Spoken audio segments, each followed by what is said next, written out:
Hey guys, welcome back my channel. तो जैसा कि आप सभी को पता है कि यह जून मंथ 2023 का चल रहा है एडिटोरियल, जो कि पिछले वीडियो में हम लोग सेंट्रल विस्टा के बारे में बात किए थे।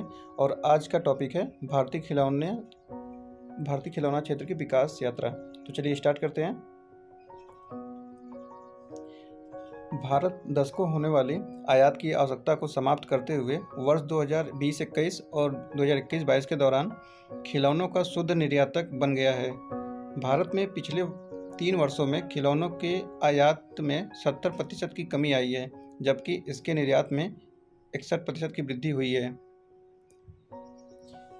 आधिकारिक प्रेस विज्ञप्तियों में इस उपलब्धि का श्रेय व्यापक रूप से वर्ष 2014 में शुरू की गई मेक इन इंडिया पहल और संबंधित नीतियों को दिया गया है। इसके अलावा वर्ष 2020 में प्रधानमंत्री ने कथित रूप से अपने टॉक शो मन की बात में भी खिलौना निर्माण को बढ़ावा देने की बात कही थी। यद्यपि यह सच है कि चीन निर्मित खिलौनों पर भारत की निर्भरता कम हुई है और हाल के महीनों में भारतीय खिलौनों के निर्यात में सुधार हुआ है, लेकिन भारत से होने वाला निर्यात अभी भी काफ़ी निम्न स्तर पर है और चीन की तुलना में यह लगभग 200 गुना कम है। भारत के खिलौना उद्योग की वर्तमान स्थिति। भारत का खिलौना उद्योग अत्यंत छोटे आकार का है। वैश्विक खिलौना व्यापार में भारत की हिस्सेदारी लगभग नगण्य ही है, जहां इसकी निर्यात हिस्सेदारी मात्र 0.4% ही है। वर्ष 2015-16 में इस उद्योग में लगभग 15,000 उद्यम या प्रतिष्ठान सक्रिय थे, जिनके द्वारा 1688 करोड़ रुपए मूल्य के खिलौनों का उत्पादन होता था और इसमें 35,000 कामगार नियोजित थे।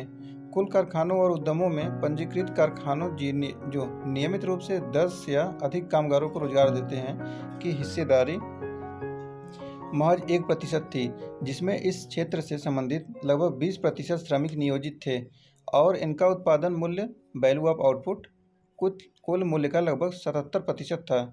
वर्ष 2000 से 2016 के बीच के 1.5 दशक के दौरान खिलौना उद्योग का उत्पादन शुद्ध रूप से आधा रह जाने के साथ इसमें रोजगार की हानि हुई थी। कुछ समय पहले तक घरेलू बिक्री में आयात की हिस्सेदारी 80% तक थी। वर्ष 2000 और 2018-19 के बीच निर्यात की तुलना में आयात लगभग 3 गुना बढ़ गया था। पूर्व में लगभग 80% खिलौनों का आयात किया जाता था, जिसके कारण भारत से विदेश में करोड़ों रुपए का हस्तांतरण होता था। फिक्की और KPMG की एक संयुक्त रिपोर्ट के अनुसार भारत का खिलौना उद्योग 2019-20 के $1 बिलियन अमेरिकी डॉलर के मूल्य से दोगुना होकर वर्ष 2024-25 तक $2 मिलियन अमेरिकी डॉलर तक के मूल्य का हो सकता है। भारत के खिलौना उद्योग के विकास हेतु प्रेरक तत्व। व्यापक उपभोक्ता आधार। भारत में 0 से 14 वर्ष आयु वर्ग के बच्चों की संख्या काफ़ी अधिक, यानी कुल जनसंख्या का लगभग 26.62% है। इससे देश में खिलौनों और गेम्स की मांग को प्रोत्साहन मिल रहा है। उपभोग आय में वृद्धि होना। भारत की GDP और मध्यम वर्ग की आबादी में होने वाली वृद्धि से उपभोक्ताओं की क्रय शक्ति में वृद्धि हुई है, जिससे अब लोग अपने बच्चों के लिए अधिक खिलौना खरीद सकते हैं। ई-कॉमर्स। ऑनलाइन प्लेटफॉर्म और डिजिटल भुगतान के प्रसार ने उपभोक्ताओं की खिलौनों एवं गेम्स तक पहुंच को आसान बना दिया है। ई-कॉमर्स के दौरान खिलौना निर्माताओं को खुदरा विक्रेताओं तक पहुंचने में आसानी होने के साथ परिचालन लागत में कमी को प्रोत्साहन मिल रहा है। सरकारी सहायता प्राप्त होना। भारत सरकार ने घरेलू खिलौना उद्योग को बढ़ावा देने के लिए कई पहले शुरू की हैं, जैसे कि vocal for local toys campaign, toycathon, Aatmanirbhar toys innovation challenge आदि। इन पहलों का उद्देश्य भारतीय खिलौनों के नवाचार, गुणवत्ता सुरक्षा एवं प्रतिस्पर्धात्मकता को बढ़ावा देना और आयात पर निर्भरता को कम करना है।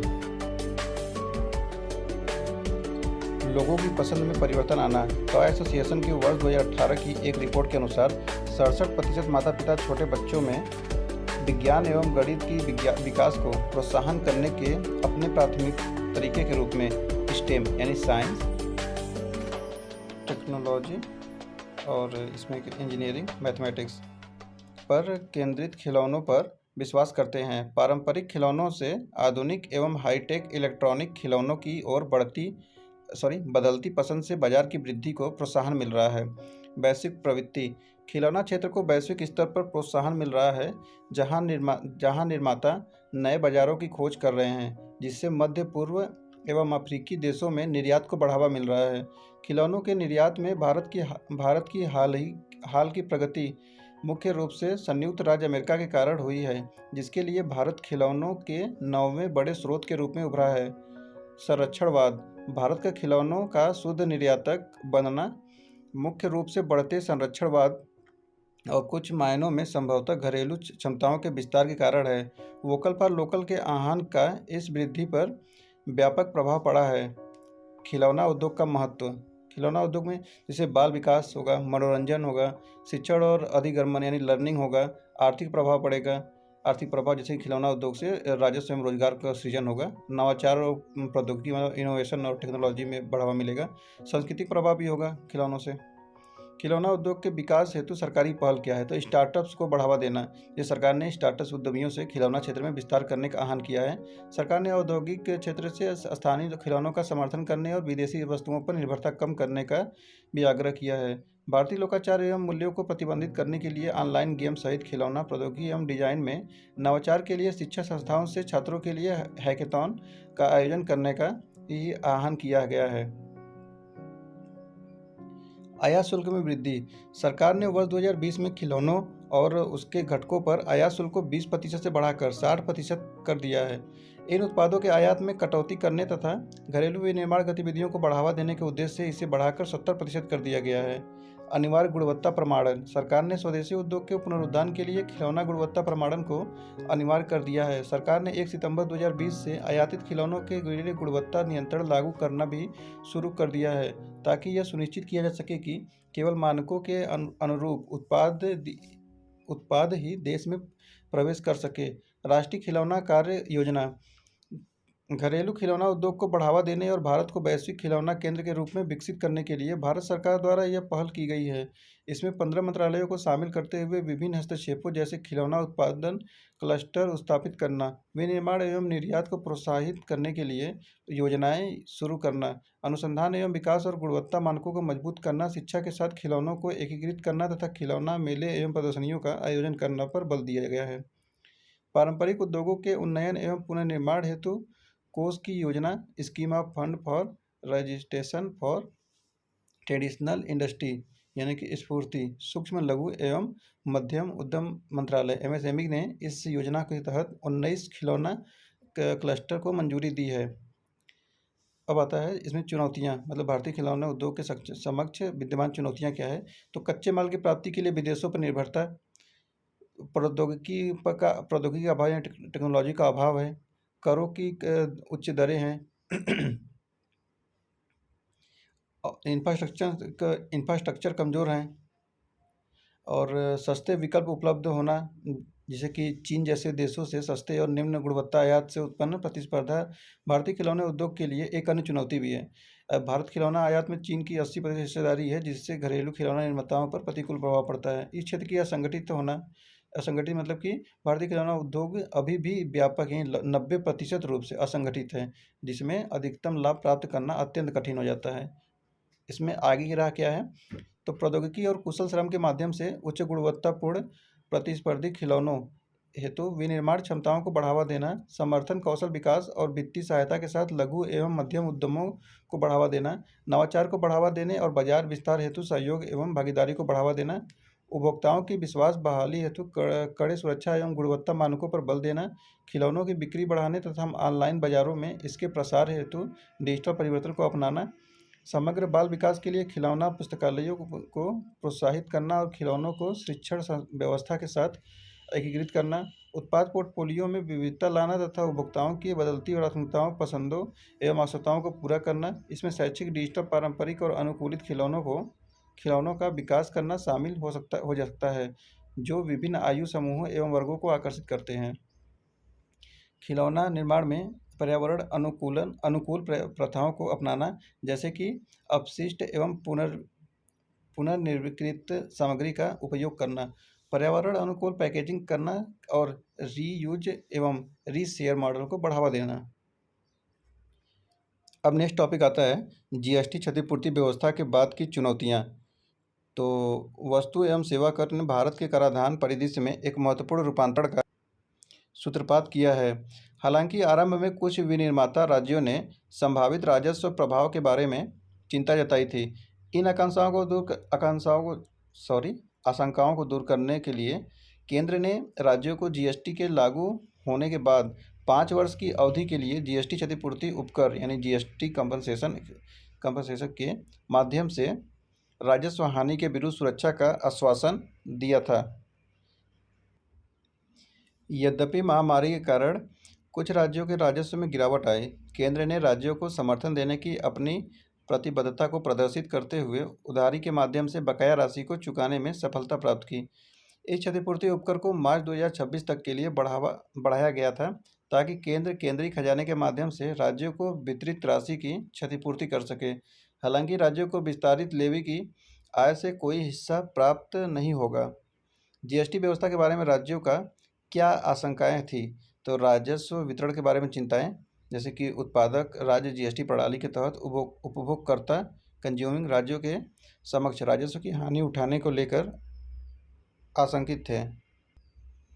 उन्नत राज्य जो अधिक वस्तुओं का उत्पादन करते थे और उन्हें कम विकसित राज्यों को बेचते थे, वे तुलनात्मक रूप से कम जीएसटी संग्रहण को लेकर चिंतित थे। कर दर निर्धारण में शक्ति की हानि। राज्यों ने जीएसटी का विरोध किया क्योंकि इसने पूरे देश में वस्तुओं एवं सेवाओं के लिए एक समान दर का प्रस्ताव किया था। इसका अभिप्राय यह था कि राज्य विभिन्न वस्तुओं पर कर की दरें निर्धारित करने का अधिकार खो देंगे, जो राजकोषीय संघवाद को कमजोर करेगा और उनकी स्वायत्तता को कम हो जाएगी। राजस्व हानि का डर।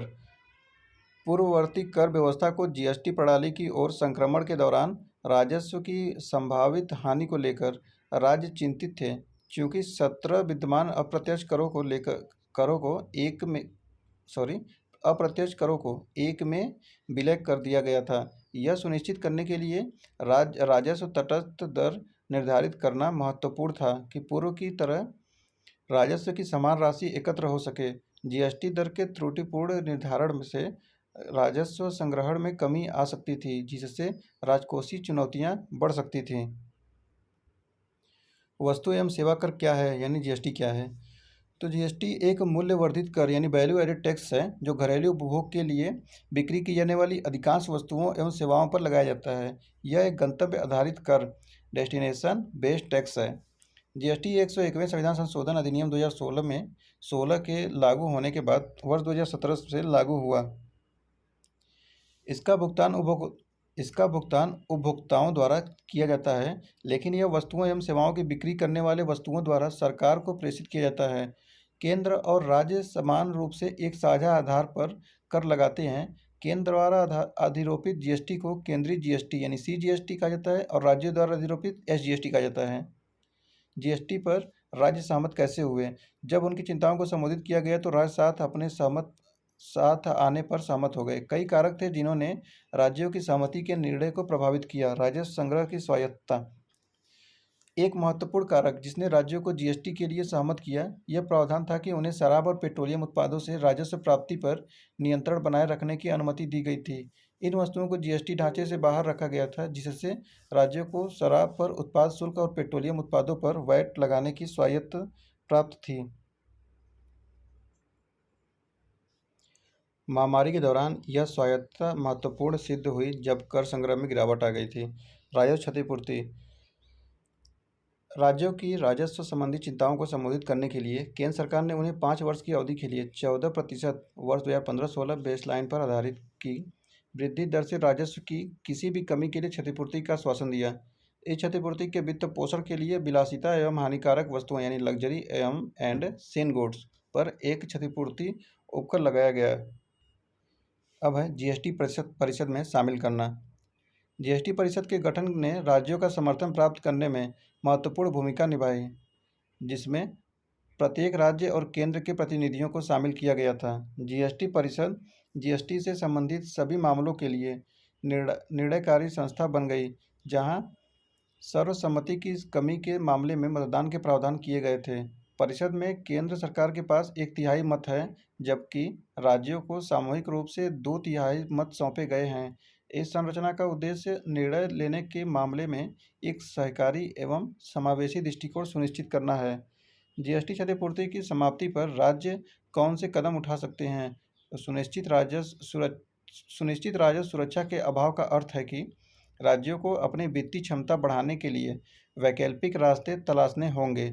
यह स्थिति अनुपालन सुनिश्चित करते हुए राजस्व संग्रह को अधिकतम करने हेतु सक्रिय उपायों की मांग करती है।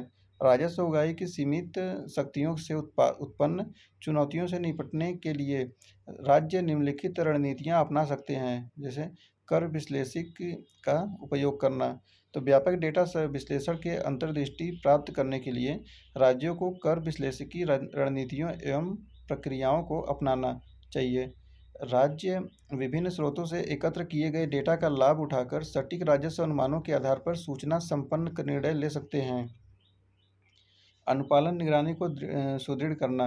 राज्यों को सड़क परिवहन विभागों के डेटा के साथ ई-वे बिल रिपोर्ट की क्रॉस रिफरेंसिंग के माध्यम से माल आवाजाही से संबंधित सूचना का मिलान करना चाहिए।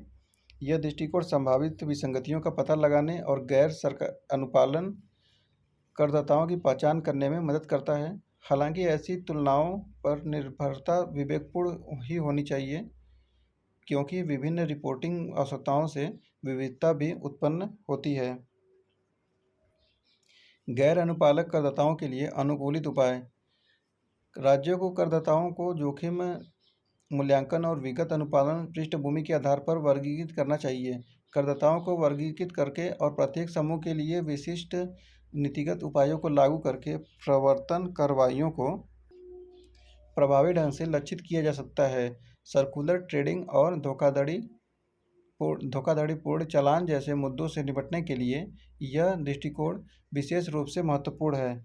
सेवा उद्योग पर ध्यान केंद्रित करना। चूँकि राज्य सेवाओं पर जीएसटी लगाने का अधिकार रखते हैं, उन्हें अपने अधिकार क्षेत्र में सक्रिय सेवा उद्योग का आकलन करना चाहिए। सेवा संबंधित लेन देन के मूल्यांकन में क्षमता निर्माण एवं विशेषज्ञता करदाता आधार को व्यापक बनाएगी और राजस्व संग्रह को बढ़ाएगी। राज्यों को जीएसटी ऑडिट करना चाहिए और व्यापार सुविधा कियोस्क एवं संलग्नता कार्यक्रमों के माध्यम से करदाताओं के बीच जागरूकता पैदा करनी चाहिए। सहकारी संघवाद का संपोषण करना। राज्यों को सहकारी संघवाद की भावना से एक दूसरे के साथ सहयोग करना चाहिए। जीएसटी कानूनों के सिद्धांतों का अनुपालन करके और अनावश्यक क्षेत्रीय विवादों से बचकर राज्य व्यापार हेतु अनुकूल वातावरण का निर्माण कर सकते हैं और करदाताओं के विश्वास को बढ़ा सकते हैं। यह दृष्टिकोण अनुपालन को प्रोत्साहित करेगा, राजस्व को बढ़ावा देगा और आर्थिक विकास को समृद्ध करेगा। निष्कर्ष क्या है इन सब बातों का? तो राज्यों को राजस्व सृजन की बदलती गतिशीलता के अनुकूल बनना चाहिए, जबकि आरंभिक चिंताओं को केंद्र द्वारा संबोधित किया गया था। अब राज्यों को स्वतंत्र रूप से राजस्व बढ़ाने और कर जाल को विस्तृत करने की चुनौती का सामना करना पड़ रहा है। कर विश्लेषिकी का लाभ उठाने, अनुपालन निगरानी को सुदृढ़ करने, सेवा उद्योग पर ध्यान केंद्रित करने और सहकारी संघवाद को बढ़ावा देने जैसे सक्रिय उपायों को नियोजित करके राज्य इन चुनौतियों का सफलतापूर्वक सामना कर सकते हैं। राज्यों के लिए यह अनिवार्य है कि वे एक ऐसे वातावरण का निर्माण करें जो कारोबार सुगमता, ईज ऑफ डूइंग बिजनेस को बढ़ावा दे और करदाताओं में विश्वास पैदा करें। इस प्रकार सतत राजस्व वृद्धि और आर्थिक विकास को आगे बढ़ाएं। तो चलिए आज के लिए इतना ही करते हैं और अब नेक्स्ट वीडियो में हम लोग बात करेंगे ग्रीन जीडीपी, और अगर हो सकेगा तो उसके आगे भी कोई जो टॉपिक रहेगा उसको लेंगे। तो आज के लिए इतना ही छोड़ते हैं। फिर मिलते हैं नेक्स्ट वीडियो।